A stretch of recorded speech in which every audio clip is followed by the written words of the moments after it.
At exactly 20:27 hours local time on March 13, 2026, day 14 of Operation Epic Fury, the 5-mile island of Kharg, sitting silently off Iran's southwestern coastline in the Persian Gulf, was no longer just a piece of Iranian territory. It was the economic heartbeat of an entire regime. Every drop of Iranian crude, nearly 90% of the country's total oil exports, passed through the gleaming steel terminals, the storage farms, and the loading jetties of this one small island. And in the space of 47 catastrophic minutes, that heartbeat stopped. This is the story of how the United States military executed the most strategically consequential bombing raid of the 21st century, how they did it without losing a single aircraft, and why the shockwave from this single strike is still reverberating through global oil markets, the Persian Gulf, and the halls of power in Tehran, Riyadh, and Washington, D.C. To understand why Kharg Island was the last card left on the table, we have to rewind exactly 14 days. At 02:30 hours on February 28, 2026, U.S. Central Command and the Israeli Air Force launched Operation Epic Fury, the most sweeping coordinated airstrike campaign since the 2003 invasion of Iraq. The opening salvo was staggering in its precision and brutality. Within the first 90 minutes of strike, Supreme Leader Ali Khamenei was dead. 40 senior Iranian officials were killed alongside him.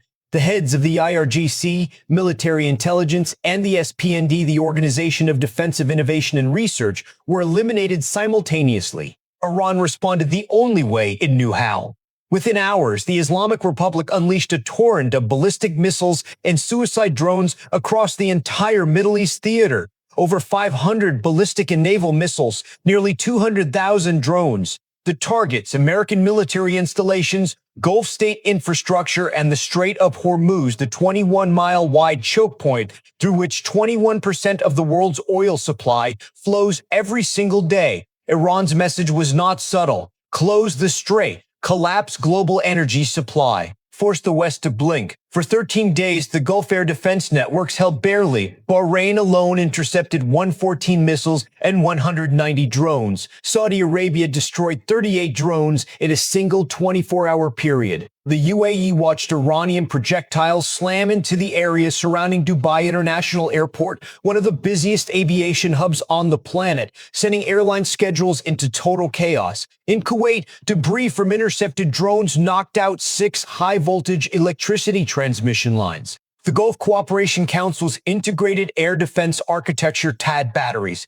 Patriot PAC-3 MSE interceptors, and U.S. Navy Aegis combat systems was running hot. Resupply of interceptor missiles was becoming a critical logistical problem.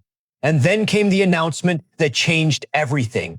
On the night of March 13, the new Iranian Supreme Leader, Mojtaba Khamenei, appointed just days earlier following his father's assassination, reportedly wounded himself in an earlier strike. His current condition, characterized by U.S. Secretary of Defense Pete Hegseth as making him likely disfigured, issued his first formal statement. The Strait of Hormuz would remain closed. U.S. bases across the region would continue to be targeted unless all American forces withdrew. And crucially, Iran threatened to expand strikes to Gulf state oil infrastructure if its own energy sector was touched. It was an ultimatum designed to paralyze Washington. President Trump had already responded not with diplomacy, but with a launch authorization. At 247 hours, the radar operators at the Kharg Island Terminal Control Facility registered something that should have been impossible. Their air defense picture, a patchwork of older Tor M1 surface-to-air batteries and a single upgraded S-300 PMU-2 long-range system,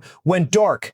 Not degraded, not jammed. Dark, total electronic silence. The EA-18G Growler electronic warfare aircraft assigned the carrier Air Wing 7 aboard the USS Dwight D. Eisenhower, positioned 280 nautical miles south of the island in the central Persian Gulf, had begun their suppression of enemy air defenses run 22 minutes earlier. Flying in coordinated racetrack patterns at 35,000 feet, the Growlers broadcast ANALQ-99 jamming pods tuned precisely to the frequencies of the S-300 surveillance and fire control radars, flooding their receivers with digital white noise. The Iranian operators never even saw the ingressing strike packages. What they could not detect was a two-ship formation of B-2A Spirit stealth bombers Khalzines Gauge Host 31 and Ghost 32 that had departed Whiteman Air Force Base in Missouri 32 hours earlier under radio silence, refueled twice over the Atlantic and Mediterranean from KC-135 Stratotankers, and were now descending through 18,000 feet on a precision intercept track toward Kharg Island. Each aircraft carried a payload that would have seemed like science fiction a decade ago. A GBU-57A/B Massive Ordnance Penetrators, the largest conventional bomb in the American arsenal, and 4 AGM-158 Sea-Live long-range anti-ship missiles. Simultaneously, 16 Tomahawk Block 5 land attack missiles were already in flight, launched 38 minutes earlier from the guided missile destroyers USS Arleigh Burke and USS Gravely, their GPS and terrain contour matching guidance systems locking them onto the fuel storage infrastructure, pumping stations, and a single desalination facility that provided fresh water to the island's garrison. At 2251, G-51, Dredge Host 31 released its first pair of GBU-57s from 18,500 feet. Each bomb weighed 30,000 pounds.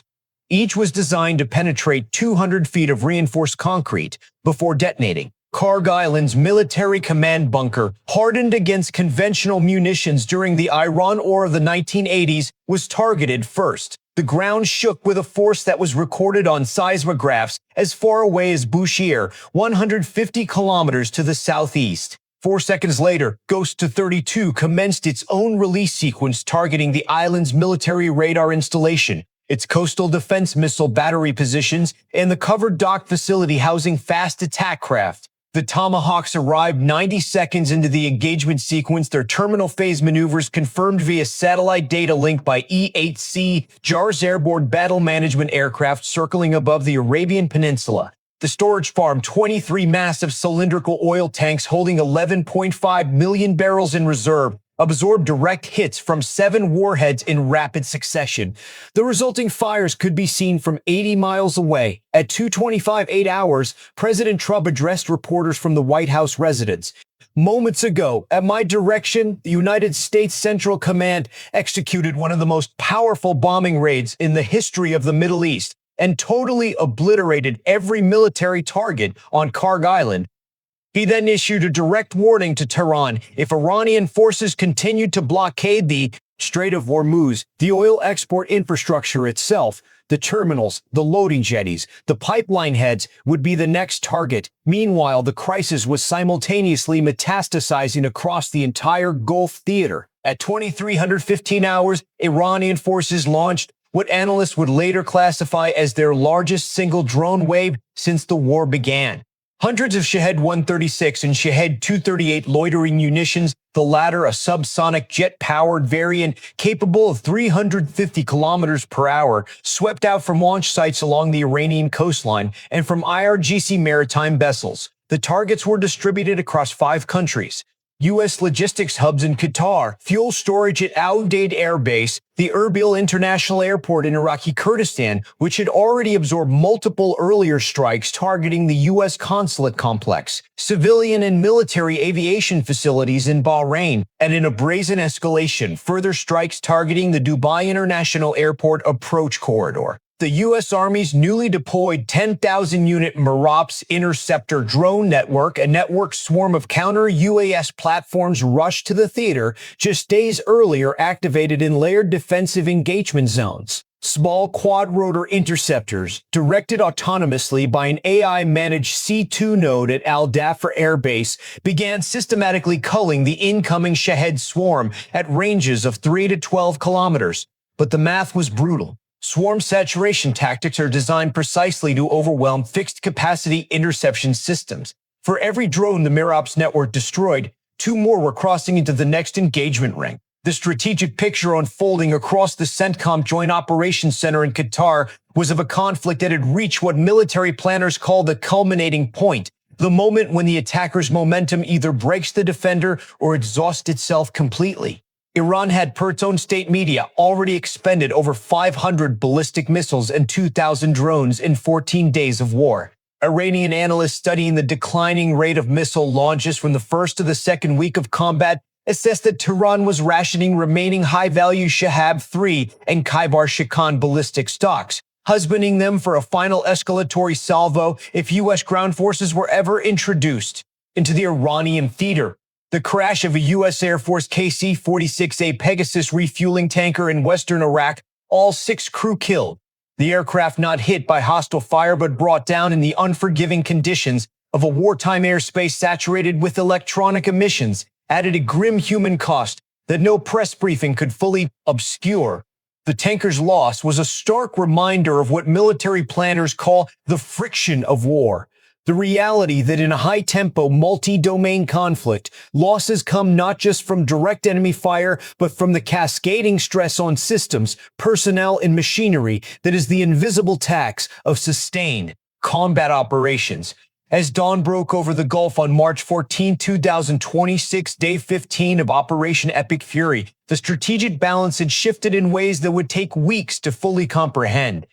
Kharg Island's military infrastructure was destroyed. Its oil export capability was intact but immediately irrelevant.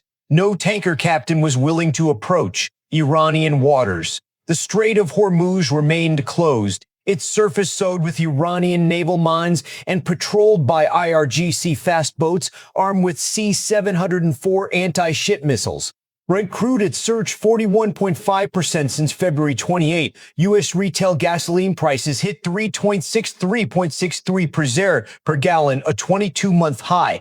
Global food security analysts warned that fertilizer supply chains dependent on Hormuz transit were beginning to buckle, echoing the food crisis of 2022. In Washington, Senator Lindsey Graham appeared before cameras to state plainly that the war would not end quickly. "I don't see this conflict ending today." A coalition of 250 American civil society organizations had published an open letter calling on Congress to halt funding for a campaign that had already consumed $11.3 billion in its first 6 days. No public oversight hearings had been held in the Republican-led Congress, though classified briefings for members had occurred behind closed doors. A key Senate committee chairman was now planning the first open hearing, with Department of Defense officials expected to testify under oath. The geopolitical chessboard had also changed. Iran's new supreme leader wounded, reportedly disfigured, his legitimacy untested, and his father's carefully constructed network of regional proxies under simultaneous pressure had nevertheless showed a willingness to match American escalation step for step. Mojtaba Khamenei's first public statement was not a plea for negotiation, it was an ultimatum, and Tehran was now floating a conditional offer. A limited number of oil tankers might be permitted through the Strait of Hormuz if the oil was paid for in Chinese yuan, not US dollars. It was not a peace overture, it was a geopolitical hand grenade rolled toward both Washington and Beijing simultaneously. For its part, the U.S. Marine Corps was surging. A Marine Expeditionary Unit of 2,200 personnel equipped with AV-8B Harriers, CH-53K King Stallions, and an organic logistics tail was being rushed from Okinawa to the Central Command Area of Responsibility. The stated mission: support ongoing military operations and conduct non-combatant evacuation operations if required. The unstated implication of flexible, forcible entry capability was now within striking distance of the Persian Gulf.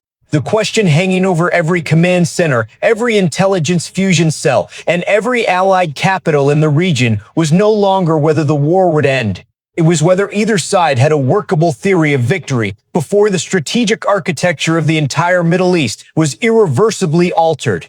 Iran believed it could hold. Its calculation was straightforward: environmental catastrophe in the Gulf, global oil price chaos, domestic political pressure in the United States, and the moral weight of civilian casualties would force Washington to accept a negotiated pause that Tehran could sell as survival. American restraint in the Iranian calculus was indistinguishable from eventual capitulation. America's calculation was equally cold-blooded. The destruction of Kharg Island's military infrastructure was not a mistake or an improvisation. It was a carefully staged demonstration of what comes next if the strait remains closed. The oil terminals themselves, the loading arms, the offshore loading buoys, the manifold systems through which every barrel of Iranian crude must pass, remain standing. For now, they are the leverage. They are the gun on the table that has not yet been fired. What neither side could fully account for was the position of China. Tehran's offer to route Hormuz tanker traffic through a yuan-denominated payment system was directed as much at Beijing as at Washington.